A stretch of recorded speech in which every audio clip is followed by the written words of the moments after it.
Welcome to Omnisport, the ultimate African sports audio channel.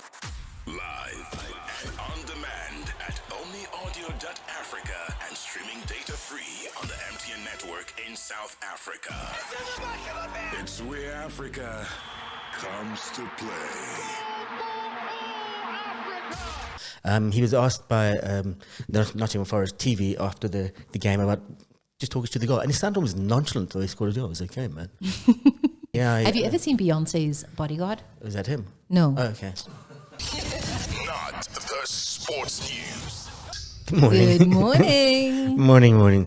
Suffering with a bit of irritable bowel syndrome today. As Mdu drops yet another thing. He's having a nightmare of a day so far. Anyway, thanks for the April Fools that you pulled yesterday. didn't Hey, pull wonderful. Good to have you back. It Thank is you. Wednesday. We are chatting to Cash and Sport a little later. We're talking about SAFA salaries. That is unpaid. And obviously the Royal AM mayhem continues because Chakalinga and co did not pay the monies. And Yakufenta, the curator of SARS, is saying he's not taking that lightly. Because they think they've done nothing wrong. However, they are in breach. But where do we stand? And obviously they have a short list, maybe a top 5. Do we move on to the next, possible contender? Cash and Sport will let us in on all the inner workings. Well, he describes it, he puts it in a way that makes business matters sound easy. He simplifies it for us. I like the way he said, curatorship. It's like a business in jail. Yeah. Right? Now you've got to get your get out of jail. Not free. No. You got to pay your tax. Do not pass begin. Do not collect 200. Can you remember that game? Yes, I do. I remember that well. I was very bad at it. Really, I loved it. I was I very, bought all the houses. That was bad. I'd always end up in someone's big property. And had to pay hefty fines. And then go straight to jail or something. I don't know. Sorry. So that's what's coming up on the show. And then remember, we're also interactive on all our social media handles. Omni Audio Africa, Omni Audio on Facebook. So go ahead, follow, like, leave your comments. Yeah, and you had a great interview with Portia Modise yesterday. And that's coming out on Friday. It's dropping on Friday, and she just lets us in on, I guess, why it is that many felt that she was just too outspoken, and why she was. She said she just cannot shut her mouth. She says if something's wrong, it's wrong. But she also says she's a leader, and she just felt that she needed to be the voice for the voiceless sometimes, especially in a footballing space. She captained Banyana, scored 102 goals in 124 games, is the highest goal scorer on the African continent, and is not celebrated. And I loved how she put everything into perspective. The men and women's game is still worlds apart. But she said, had I been legit a man, I would be everywhere right now. I would be sitting next to Patrice Motsepe. I would be here. I would be there. But she's not. She's Portia Modise. And by mere fact that she is a woman, I guess that is the sad part of the situation. But a phenomenal player, athlete, and extremely funny too. I enjoyed that interview so much. So Real Raw Relatable with me, Romy, dropping on Friday. You might want to catch that episode. Yeah, but what time it'll be just done as a podcast package interview type. Correct. Cool. Under R4. So you can download it anytime you want. That's it. And listen for free. Yeah, for free. You can also listen to Jake's coming up after this for free. Infinite. Yeah. What wasn't free was the scenes at Loftus Festival yesterday. Yeah, not good, hey? No, Esperance fans apparently charged the Sundowns fans. This was in the CAF quarterfinal Champions League match. Then it got a bit out of hand. Stuff was being thrown left, right, and centre. There were 600 Esperance fans in South Africa for the game, and I think they forgot that there were probably about 20,000 Sundowns fans. They go, somebody didn't do the maths. Yeah. And then basically they went at each other. Security tried to calm it down. And this is obviously after the Sundowns had won 1-0. Yeah, too much testosterone. Yeah, I mean, the Sundowns coach said we're going to fight Esperance right to the end. And they did. Hook, nail, and sinker. What's going to happen next week? Because they go to Tunis now. If I was a Sundowns fan, I wouldn't go anywhere near it. You wouldn't? No, you support I think your club. but I think stuff will just happen. I think come rain or shine, there'll be a bit of revenge. Look, I also think it's a little disgraceful. Can we just play fair play? Can we just play by the rules and win by the rules? and just respect the rules as well. Because I really hate that, when tensions run high or a result doesn't go accordingly, that the hooliganism comes out. And I think Kevin Fine on the show was talking about it, especially that there needs to be stricter measures and better punishment in order to set a precedent, so that when you come, you need to sit your ass down and not make a noise and not be a hooligan and not perform, because there's going to be a hefty fine. But if we don't do that, I think it's always just going to become unruly. But go Sundowns. And I mean, Peter Shalulile scoring that goal. PT scored on national duty as well now in the FIFA break. Great. So he is on that upward trajectory of getting to, let me think now, I think he is 3 goals away from beating Nomvete's 125 goals, 9 goals. I need to check the math again, not adding correctly. But he's 3. He was 4 goals away. He's scored now. He's 3 away, if mathematics is correct. I'll check. Yeah, for those who missed the nonsense at Loftus, we've actually got some posts from Twitter that you'll be able to see on the show a bit later when we edit the thing together. But it basically just shows the mayhem and stupidity. One fan being saved by a Sundowns fan. He was hanging off the edge of the stadium. No, man, guys. It's really, what? And April 11th is also around the corner. Yeah. That's the Ellis Park disaster commemoration of what happened at Ellis Park when, so many people lost their lives, and why. It's an emotion, I guess. It's an attachment. It's your team that you're supporting.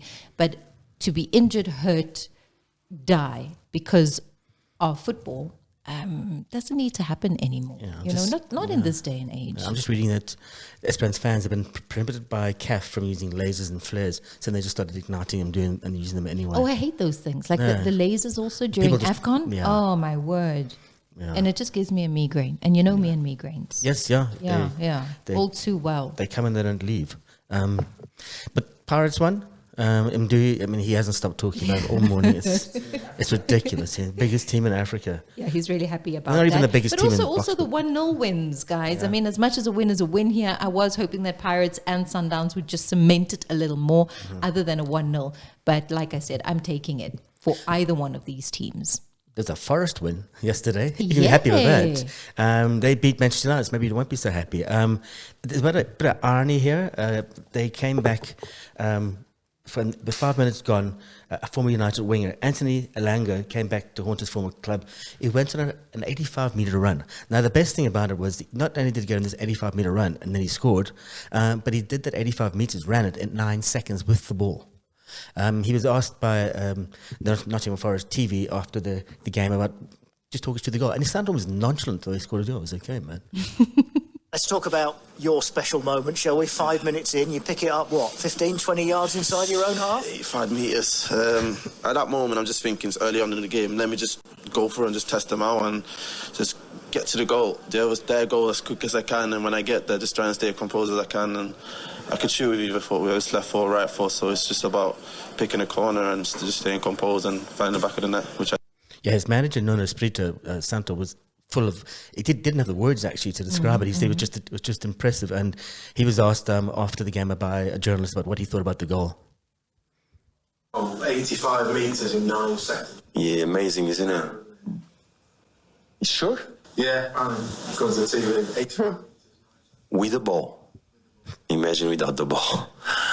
It was fantastic. Yeah, he did it by himself. Credit to him. He has this special ability to drive, pace, and still control the ball with such a huge speed, and the finishing was great. Yeah, it was great. And it was just a special moment. Bukayo Saka's back for Arsenal, scored in their 2-1 win last night. They beat Fulham, got a great record against Fulham, Arsenal, but they have lost 2 other players. Gabriel is now out for a while. Looks like he's injured. And I think one of the German guy, he's going to be out for a little while as well. But they get Saka back. So they've got something to look forward to. I don't know, was this a public... was this the April Fool's one? I don't know. I don't know if it was. I don't think it was. Gaten McKenzie, basically, the story he put on Twitter X that we're going to have a VAR this month, but April. Look, I don't think we can have VAR at the snap of our fingers, because remember when we chatted to Daniel Bennett, he literally explained that we need to have like a headquarters, right? And that headquarters would be able then to receive and send information to all the stadia around the country, blitzvinnig, you know? And if you can't do that, how are you going to implement VAR? Because you need to send it to headquarters. Headquarters needs to send it back to wherever. Double check. There's so much training that needs to go in. You need people that is manning a system, recording something. You can't have... So I don't think it's at the snap of fingers that it can happen. I think the implementation could start in April and then roll it out. But it is that he is saying that this is coming. But for me, it's jarring to try and understand, how does a sports minister, rightly so, decide we're having VAR? But does this now rest with the sports ministry, or only financially does it rest with the sports ministry? And the Football Association now needs to carry it out. Exactly. So where is the link and the synergy now between these two bodies? You can't just say, government versus an FA. Is the FA taking the money to implement it? But then again, no one is giving someone money for nothing, right? Do you need rights for it? Does government or sports ministry hold the rights to this VAR? Look, I also think it's a cash in sport moment here, because I would like to better understand. It's a lot of money. And I'm also just taking a look at these figures of 70 and 80 million rand as once-off payment and 70,000 rand per game, when at the moment SAFA are waiting for sponsorship money to come in to be able to pay staff, right? So money is coming from the ministry to SAFA. SAFA then sends out the money to, I guess, preferred bidders. They come in, they implement VAR. Now VAR needs to work. People need to be upskilled. We need an HQ. We need so many things. It's not just about... It's a year in the planning at least. Yes, it's not just about, it's April and we're going to have VAR. Maybe April we start with the implementation and acquiring everything for VAR. I see they're putting semi-automated VAR, they're using it in the UK from April the 12th, I think it is. So at least VAR we know for a fact is there. But so instead of like with, I know we normally have, they say it measures 10 or 12 points in the body. This one's going to measure 10,000 points in the body, so it'll be more fair. It'll be able to tell you almost instantly. Wow. So technology is really being amped. And yet, but I think it's a story to watch here, Kev, especially at home with the implementation of VAR. Exactly. Lionel Messi has his own bodyguard who goes to his games from Inter Miami. He's now been banned from the touchline. His name is Yassine Choko, banned from protecting Argentine forward at the touchline during the games. But I like that. I like that. Think about if we had a bodyguard on the pitch yesterday for Sundowns. I mean, it's a personal bodyguard. I like it. I like it. Why? Because of Igor Swiatek, Monica Seles incidents. Okay, one was just hurling abuse in the crowd. The other one stabbed Monica. But if you had your own bodyguard to ensure your safety, isn't that okay? Well, it's the WTA's, basically, it's their job. You know, they need to look after the safety of players. But hold on, you're not feeling very safe if it is that you've gone ahead and gotten your own bodyguard, right? He's got him walking around. This guy is a monster, Baba. So you know Logan Paul, who fought, was it Mike Fury? He's now, Logan Paul is now called out his bodyguard, Yassine Cheko, and he actually replied with this... with the email, basically he replied, listen, I'm going to do it. I'm doing it for the people. I'm doing it for the people. Right. I think we have the audio, but we'll just put it in a bit later. Dude's murmuring something. Have you yeah. ever seen Beyonce's bodyguard? Is that him? No. Oh, okay. Beyonce's bodyguard's name is Julius. And if you Google Beyonce's bodyguard Julius, what a hunk of a guy. Like, I wish I had a bodyguard like that, just running alongside her wherever she is. Please check him out. Yeah, I think one of Carlo Ancelotti's got a bodyguard. He's now in court today on charges of defrauding in Spain's tax office for more than €1 million at undeclared earnings. So this is what his bodyguard had to say. Listen, Logan, I'm doing this video because a lot of people, they stop me on the street. They send me message. I get a lot of comments on Instagram about this fight. So now the reverse is broken. There is no way out. Let's do the fight for the people. Yeah, let's do it for the people. I'm not too sure I'd want to watch that. I don't like Logan Paul, the best of times. Some sad news from Cricket South Africa. Rob Walter, the men's white ball coach, the ODI and T20 coach, has resigned effective on the 30th of April 2025. So he's leaving. And this wasn't an April Fool's joke like I thought. He has 2 years left of his contract. Cited personal reasons. It's maybe because he lives in New Zealand. He moved over there to coach a club, one of the New Zealand clubs, obviously, and his wife and kids live there. 23, 24, 25. So 2 years, basically. He's done 2 years. And I've just seen a report. It looks like Shukri Conrad, the test match coach, is going to take over all forms of the game, which makes sense. Continuity, he knows the players, and that's great. Athletic South Africa could do some continuity. They get a new one. Sorry, I want to go back to the cricket story. I always feel like they probably have the most resignations and the fastest turnaround of coaches. In cricket. Do I stand to be corrected? Yes, I do. But it always feels like there's always a coach somewhere, somehow, head coach. 10. Well, they stay on for about 2-3 years, 4 years. I mean, they feel that sometimes that is their limit. Right, we'll just end on this before we go to the break because the Oscar music is being played. Athletic South Africa President James Malloy and his board resembled overcooked chops on a brine. This was written by David Arson in the Times today. See, Parliament's Sport, Arts, Culture Portfolio Committee was done with them on Tuesday. They basically said, disappointed in you. You've let your team, your association be deregistered. This means now you can't get any lotto money. And out of the 38 million rand they made last year, well, the revenue, 7 of that, all but 7 was from the lottery. So ASA, politicians taking people to task. What joy. What absolute Look, joy. I do think we have some Umpara contenders here for next week off of today's actually bulletins and happenings in sport, of which ASA is one. I think maybe we make Esperance fans the others. Very, very good. Yeah. Time for a break. Not the sports news.